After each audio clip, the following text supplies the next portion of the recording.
7,6 milliards d'années? Je vais avoir du boulot vu comment c'est parti. Je pense que dans 50 ans, j'y serai encore. Comment tu peux pas savoir ça? Il y a 5 milliards d'années, ici, là, il n'y avait rien. Seulement une énorme nébuleuse de poussière et de gaz. Et quand je dis énorme, je pèse mes mots. Une nébuleuse peut faire plusieurs milliers de milliards de kilomètres de largeur. Et c'est dans ces nuages-là que sont créées les étoiles. Enfin bref, dans l'espace interstellaire, la principale force qui agit, c'est la gravité. Ainsi, il y a 5 milliards d'années, les atomes du nuage moléculaire, essentiellement de l'hydrogène, l'élément le plus répandu dans l'univers, se sont attirés mutuellement sous l'action de la gravité. Et plus ils se sont collés, plus la masse augmentait, et donc la gravité aussi, attirant par la suite les particules voisines.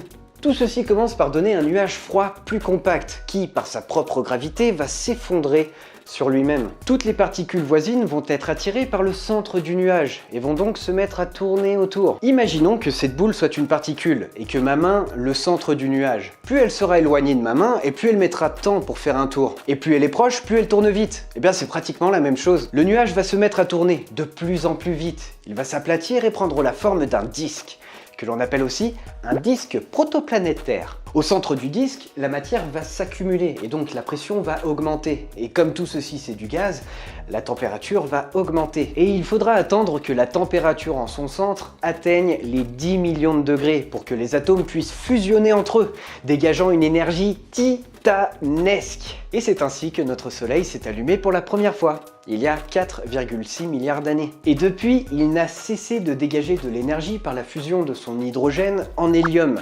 L'hydrogène, c'est son carburant. Et tu sais, ce dernier n'est pas illimité. Un jour, le Soleil aura consommé tout son hydrogène et il ne restera plus que de l'hélium en son cœur. À ton avis, dans combien de temps notre Soleil manquera-t-il d'hydrogène? Dans 5 milliards d'années ou 10 milliards d'années? 10 secondes, à tout de suite. 9, 8, 7, 6, 5, 4, 3, 2, 1, 0. Ignition.